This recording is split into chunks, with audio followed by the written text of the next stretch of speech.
കിടക്കുന്നത്. ഇവിടേക്ക് car കയറ്റാനുള്ള Rambo വഴിയോ ഒന്നുമില്ല.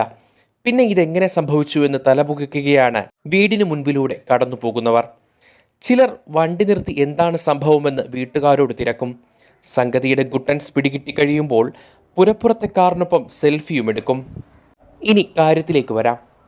പയ്യന്നൂർ മമ്പലം ജംഗ്ഷൻ അടുത്താണ് പുരപ്പുറത്ത് കാറുള്ള വീട്. ജംഗ്ഷനിൽ നിന്ന് നോക്കുമ്പോൾ കണ്ണുപതിയുന്ന സ്ഥലത്തായിരുന്നു പുതിയ വീടിൻ്റെ അടുക്കളയുടെ ചിമ്മിനി. കാഴ്ചയ്ക്ക് ആകപ്പാടെ ഒരു അഭംഗി. വാസ്തുശാസ്ത്രപ്രകാരം അടുക്കളയുടെ സ്ഥാനം മാറ്റാനും കഴിയില്ല.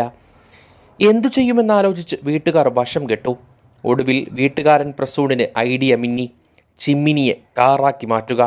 അഭംഗി മാറുമെന്നു മാത്രമല്ല, ആരുമൊന്ന് നോക്കുകയും ചെയ്യും.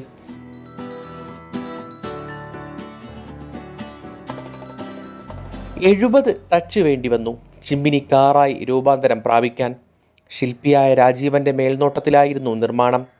ചിമ്മിനി പൂർണ്ണമായും ഉള്ളിൽ വരുന്ന രീതിയിൽ സിമന്റ്, മെറ്റിൽ, കമ്പി എന്നിവ ഉപയോഗിച്ചാണ് കാർ നിർമ്മിച്ചത്.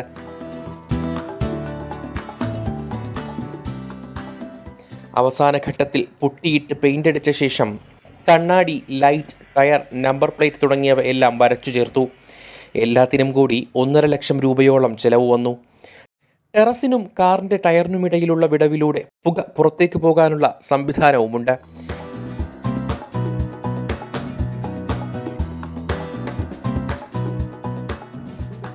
മാർച്ച് 31-നായിരുന്നു 2300 സ്ക്വയർ ഫീറ്റ് വലിപ്പമുള്ള ഇരുനില വീടിന്റെ പാലുകാച്ചൽ.